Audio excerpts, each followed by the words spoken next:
If Americans actually listened to the veterans that they claim to respect so much, their attitude would change. But the thing is, Americans want to honor the veterans in like a very cursory way, putting a yellow sticker on their car, having a little parade or welcome back. But they don't want to honor the veterans by really listening to what they have to say.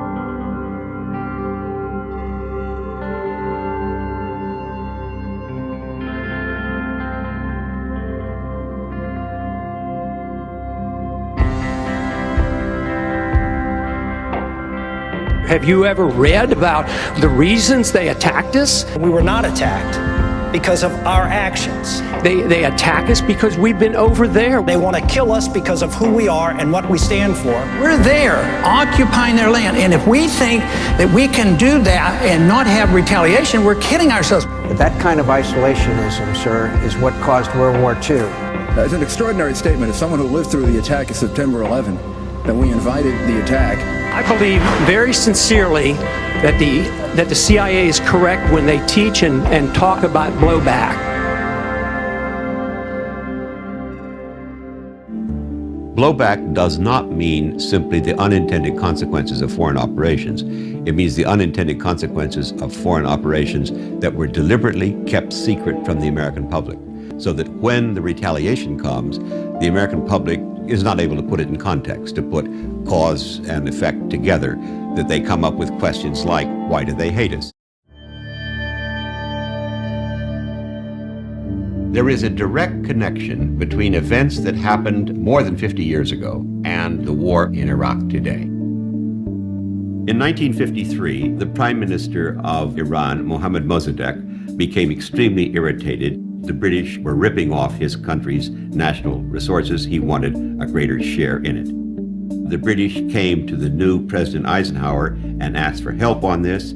Eisenhower very conveniently declared Mossadegh to be a communist, and we then set the CIA to overthrow him. 3 days of bloody rioting culminating in a military coup. The result was we brought the Shah to power, and he created an extremely repressive regime that within 20 years had led to a revolution against him. The Ayatollah Khomeini creates a government that is violently anti-American. For Americans shot up the hills. Khomeini said, quote, I pray to God to cut the hands off all those foreign advisors. In the after-action report by the CIA on what they had done in Iran in 1953, they said, we're going to get some blowback from this.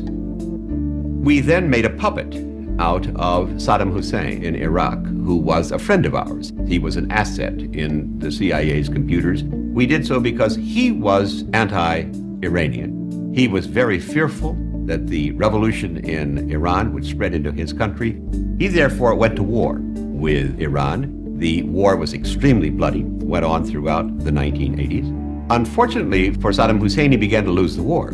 At that point, in comes the United States in the form of Donald Rumsfeld, sent to Saddam Hussein by President Reagan to tell him, we will supply you with intelligence, we will supply you with the weapons you may need through covert means.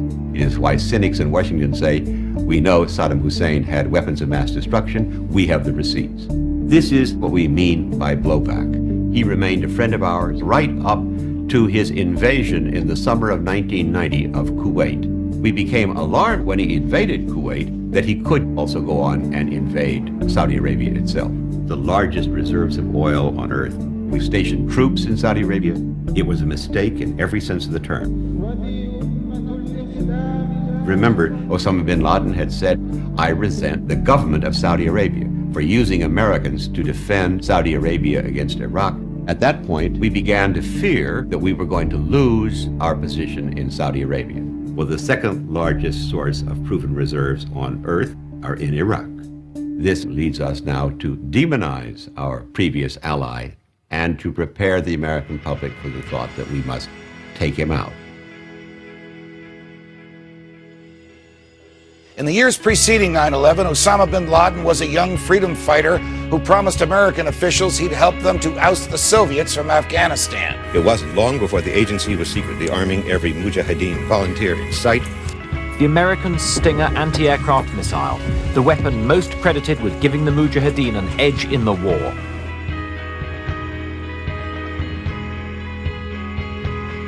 Following the defeat of the Soviets and the fall of the Berlin Wall, capitalism was triumphant and communism was gone. But in 1991, when the United States invaded Iraq for the first time, we established military bases in a land revered by Islam.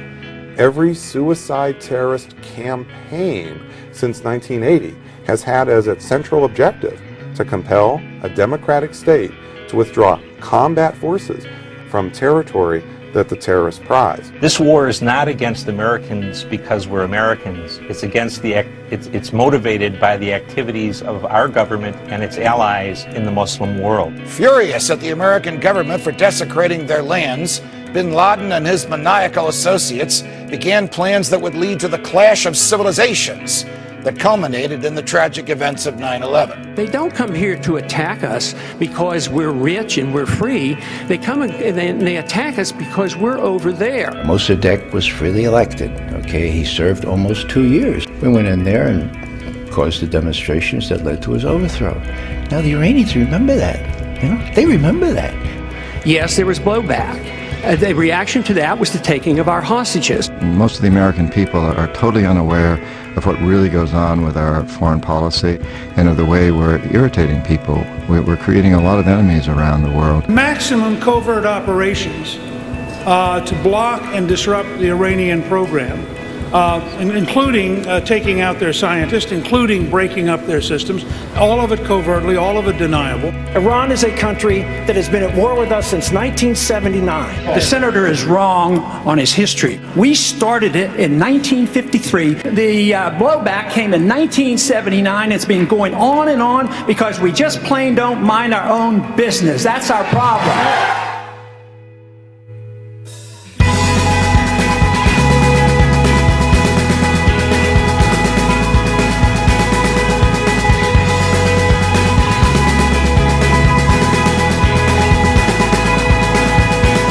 We spend $1.5 trillion overseas in wars that we don't need to be in, and we need to cut there, and then put this money back into our economy here. We would profit from getting out of most of these places.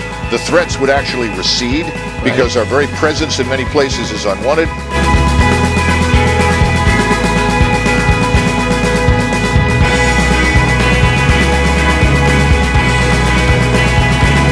Many of the nations that we've been protecting would have to invest the money to protect themselves. I'm not a leftist, I'm a very conservative person, but I really do think we need to look at our actions. Actions promote reaction.